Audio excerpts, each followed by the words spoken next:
So competition is already heating up between Democratic candidate Abigail Spanberger and Republican nominee Lieutenant Governor Winsome Earle-Sears.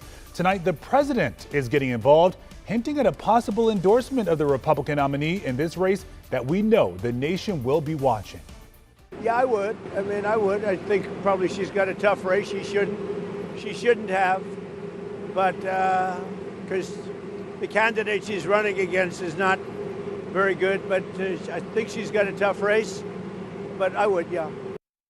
Yes, I want to bring in our Katie Lusso now. She's here with me. And Katie, how could President Trump impact the race? And first up, how's Spanberger responding to this? Yeah, well, Lorenzo, her team told us she is focused on her campaign. Now, as for impact, historically, Virginia voters have almost always chosen the candidate from the party opposite who is in the White House. So that, combined with the fact that Virginia did not vote for President Trump all 3 times that he ran, implies that the president's backing is not necessarily a good thing for her. It was inevitable. Larry Sabato, the director of UVA's Center for Politics, says President Trump's endorsement of Republican candidate for governor Winsome Earle-Sears was expected, but is a double-edged sword. There's a plus for Winsome Earle-Sears. She needs to completely energize the Trump base of the party, and some of the MAGA people had questions about her since in the middle of Biden's term, she suggested more or less that Trump should move along and not run for president again. But on the other hand, Donald Trump is enormously unpopular in Virginia. He has been on the ballot 3 times and lost decisively all 3 times. Something he says could strengthen Democratic candidate Abigail Spanberger's campaign. Virginia is not inclined to endorse Donald Trump on just about anything. So if that message sticks, then I think Spanberger will be in a very good position. As both sides gear up for November, Sabato says all eyes will be on the swing state of Virginia. Since 1977, with only one exception,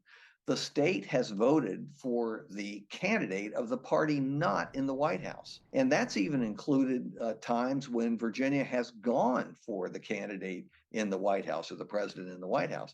So this will be emphatic if it happens. You never know what's going to happen in a campaign. A million things can occur in 24 hours. But Trump is just one more problem that Winsome Earle-Sears has.